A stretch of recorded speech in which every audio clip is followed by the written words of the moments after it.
जब एक जंगल में मादा भेड़िया ने 4 शावकों को जन्म दिया था। एक दिन शावक गुफा से बाहर निकलकर खेल रहे थे, तभी सामने से कुछ शिकारी बंदूकें लिए जंगल की ओर आ रहे थे। जंगल में चलते चलते शिकारियों की नजर एक शावक पर पड़ी। उनमें से एक आदमी आगे बढ़कर उस शावक को उठाने ही वाला था कि मादा भेड़िया उसके सामने आ गई और जोर से गुर्राने लगी। दूसरा आदमी यह दृश्य देखकर डर गया और उसने बंदूक से मादा भेड़िया को गोली मार दी। मादा भेड़िया बुरी तरह जख्मी हो गई और उसने जोर से आवाज निकाली। ये आवाज सुनकर नर भेड़िया तुरंत वहां पहुंचा। उसने यह दृश्य देखकर गुस्से में एक लड़के पर झपट्टा मारा और उसे वहीं मार गिराया। बेटे की निर्मम हत्या देखकर उस लड़के के पिता बहुत गुस्से में आ गए। उन्होंने अपनी बंदूक निकालकर भेड़िए और उसके तीनों शावकों को वहीं मार दिया। शिकारी उस लड़के का शव लेकर जंगल से चले गए। यह दृश्य झाड़ियों में छिपा एक नन्हा भेड़िया देख रहा था। नन्हा भेड़िया शिकारी को जाते हुए देख रहा था। थोड़ी देर बाद रात हो गई। तेज बारिश के बीच वह गीला हो चुका था और ठंड से कांप रहा था। वह जोर जोर से आवाजें निकाल रहा था, मानो अपने माता पिता को बुला रहा हो। आकाश में बिजली कड़क रही थी। तभी उसने पीछे देखा। झाड़ियों में किसी की चमकती आंखें नजर आईं। यह देख नन्हा भेड़िया डर गया, मानो वह आंखें उसकी ओर बढ़ रही थीं। डरकर वह दौड़ते हुए एक खाली गुफा में घुस गया। गुफा के अंदर एक शेर लेटा हुआ था। उसे देखकर नन्हा भेड़िया तुरंत बाहर आ गया और गुफा के दरवाजे पर खड़ा हो गया। तभी जंगल के चारों ओर से खौफनाक आवाजें आने लगीं। इन आवाजों से घबराकर वह चिल्लाने लगा। तभी गुफा के अंदर से शेर की दहाड़ सुनाई दी। डर के मारे वह वहां से भागा और दौड़ते दौड़ते एक पेड़ के पास पहुंच गया। वहां उसने देखा कि एक मादा हिरण अपने नवजात बच्चे को दूध पिला रही थी। नन्हा भेड़िया भूख से बेहाल था और धीरे धीरे उनके पास जाने लगा। जैसे ही मादा हिरण ने उसे देखा, उसने अपने सींग से हमला करने के लिए दौड़ लगाई। नन्हा भेड़िया डरकर भाग गया। मादा हिरण फिर से अपने बच्चे को दूध पिलाने लगी। थोड़ी देर बाद नन्हा भेड़िया फिर से पास आकर जमीन पर बैठ गया। भूख से मजबूर होकर वह धीरे धीरे हिरण के पास जाने लगा। जब मादा हिरण उसे देखती तो वह जमीन पर बैठ जाता। ऐसे ही धीरे धीरे वह मादा हिरण के पास पहुंच गया और उसका दूध पीने लगा। मादा हिरण ने भी उसे नहीं रोका। थोड़ी देर बाद बारिश थम गई और तीनों वहीं सो गए। सुबह होते ही मादा हिरण और उसका बच्चा जंगल में चल दिए। नन्हा भेड़िया उनके पीछे पीछे चलने लगा। जहां मादा हिरण रुकती, वहां नवजात बच्चा और नन्हा भेड़िया साथ खेलने लगते। धीरे धीरे तीनों साथ रहने लगे। ऐसे ही समय बीत गया और नन्हा भेड़िया एक खूंखार भेड़िया बन गया। एक दिन जब भेड़िया शिकार की तलाश में मैदान की ओर गया तो उसने एक बड़े भैंसे का पीछा किया। तभी उसे जंगल से एक जोरदार आवाज सुनाई दी। यह आवाज उसकी पालनहार मादा हिरण की थी। वह तुरंत दौड़कर जंगल की ओर गया। वहां पहुंचकर उसने देखा कि एक पालतू तेंदुआ उस हिरण को अपने मुंह में दबाए खड़ा था, जो उसके साथ खेलकर बड़ा हुआ। तेंदुआ ने उस हिरण को मार दिया और शिकारी ने मादा हिरण को गोली मार दी। यह सब देखकर भेड़िए की आंखों में आंसू आ गए। उसकी आंखों में क्रोध भड़क उठा। जब शिकारी पीछे मुड़ा तो भेड़िए का गुस्सा और बढ़ गया, क्योंकि यह वही शिकारी था जिसने कुछ समय पहले उसकी मां को गोली मारी थी। गुस्से में भेड़िए ने शिकारी पर झपट्टा मारा और उसके चेहरे पर अपने पंजे से निशान बना दिया। तभी तेंदुआ भेड़िए पर हमला करने के लिए आगे बढ़ा। दोनों के बीच खूंखार लड़ाई हुई, जिससे पूरा जंगल गूंज उठा। इस दौरान शिकारी जंगल से बाहर निकलने की कोशिश करने लगा। तभी उसके सामने भेड़िया आ गया, जिसके मुंह में तेंदुए का सिर था। यह दृश्य देख शिकारी डर के मारे कांप उठा और जमीन पर गिर गया। भेड़िए ने उसे वहीं मार डाला। इसके बाद भेड़िया मादा हिरण और उसके बच्चे के पास वापस गया। उसने मादा हिरण के मृत शरीर के पास जाकर बैठ गया और उसकी आंखों से आंसू आने लगे और उसे कब नींद आ गई उसे पता ही नहीं चला। सुबह जब वह जागा तो उसने देखा कि कुछ लकड़बग्घे मादा हिरण और उसके बच्चे को खींच कर ले जा रहे थे। भेड़िया जंगल छोड़कर गांव की ओर चल पड़ा।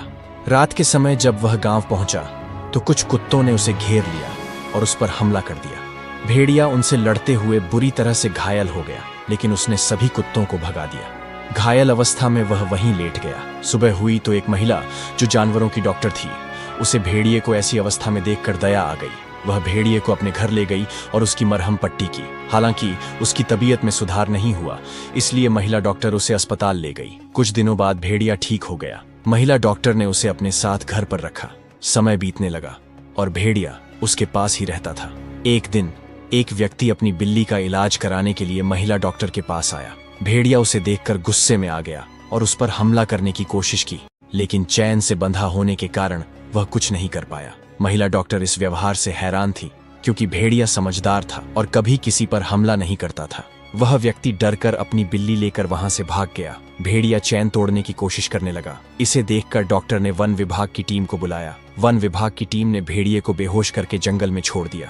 होश में आने पर भेड़िया गांव की ओर वापस आया और उस आदमी को ढूंढने लगा। काफी दिन बीतने के बाद भेड़िया एक गैरेज के पास पहुंचा, जहां उसे उस आदमी की आवाज सुनाई दी। गैरेज में घुसकर उसने देखा कि 4 लोग शराब पी रहे थे। इनमें से एक वही व्यक्ति था जिसने भेड़िए के माता पिता को मार डाला था। भेड़िया चुपचाप उनकी बातें सुनता रहा।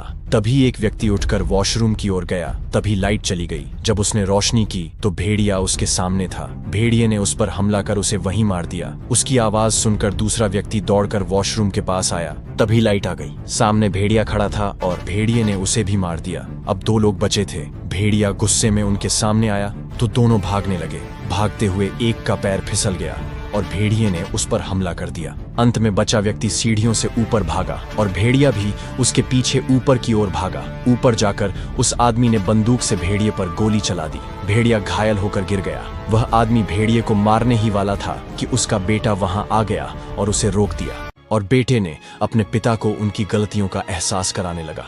तभी गेट की घंटी बजी और उस आदमी का ध्यान भटक गया। मौका पाकर भेड़िए ने उस पर हमला कर दिया और उसे मार डाला। डॉक्टर महिला वहां पहुंची और यह सब देखकर हैरान रह गई। भेड़िए ने अपना प्रतिशोध पूरा कर लिया था। लड़के ने डॉक्टर को सारी बात बताई। दोनों ने मिलकर भेड़िए को अस्पताल पहुंचाया। भेड़िए का इलाज कई दिनों तक चला, लेकिन एक दिन सूरज की पहली किरण के साथ उसने अपनी आखिरी सांस ली। महिला डॉक्टर और लड़के ने भेड़िए को जंगल में दफनाया। डॉक्टर ने उस लड़के को गोद ले लिया। लड़का हर रोज भेड़िए की कब्र पर फूल चढ़ाने जाता था। पता नहीं उस लड़के का भेड़िए से क्या रिश्ता था। एक दिन जब वह जंगल में गया तो उसने देखा कि एक मादा भेड़िया अपने बच्चे को बचाने के लिए एक जंगली भालू से लड़ रही थी। वह बुरी तरह से घायल हो चुकी थी। यह दृश्य देखकर लड़के ने दौड़कर अपने घर गया और अपने पिता की बंदूक लेकर आया। उसने जंगली भालू पर गोली चलाई, जिससे भालू वहीं मर गया। मादा भेड़िया अपने बच्चे को बचाते हुए घायल अवस्था में वहीं दम तोड़ गई। लड़का नन्हे भेड़िया के पास जाने ही वाला था कि तभी गोली की आवाज सुनकर एक मादा भालू झाड़ियों के ऊपर से कूदकर उसके सामने आ गई। मादा भालू ने भालू की मौत देखकर अत्यधिक क्रोध में आकर लड़के पर हमला करने के लिए दौड़ पड़ी। लड़के ने अपनी जान बचाने के लिए फिर से गोली चलाई। 2-3 गोलियां चलाने के बाद मादा भालू भी वहीं मर गई और लड़का नन्हे भेड़िए को उठाकर ले जाने लगा। तभी गोलियों की आवाज सुनकर एक महिला डॉक्टर भी वहां आ गई। यह दृश्य देखकर उन्होंने लड़के को गले से लगा लिया और महिला डॉक्टर ने तुरंत पुलिस को कॉल किया और कॉल करते ही पुलिस वहां पहुंच गई।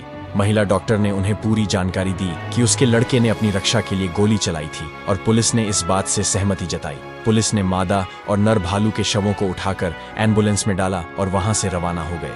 महिला डॉक्टर अपने बेटे के साथ वहां से जा रही थी। तभी पीछे से कुछ आवाज आई तो उसने पीछे मुड़कर देखा तो उसे झाड़ियों में कुछ दिखाई दिया। जब महिला डॉक्टर झाड़ियों की ओर बढ़ने लगी तो उसके बेटे ने उसे आवाज दी और कहा, माँ जल्दी आओ। इसके बाद महिला डॉक्टर अपने घर की ओर लौट आई। इस पूरी घटना को झाड़ियों के पीछे छिपा एक अन्य नन्हा भालू देख रहा था। आप सबको क्या लगता है, क्या नन्हा भालू भी भेड़िए की तरह अपना प्रतिशोध लेगा? अपनी राय कमेंट बॉक्स में अवश्य लिखें और ऐसे ही वीडियो देखने के लिए हमारे चैनल को सब्सक्राइब करें और वीडियो को लाइक करें। अपना कीमती समय देने के लिए धन्यवाद।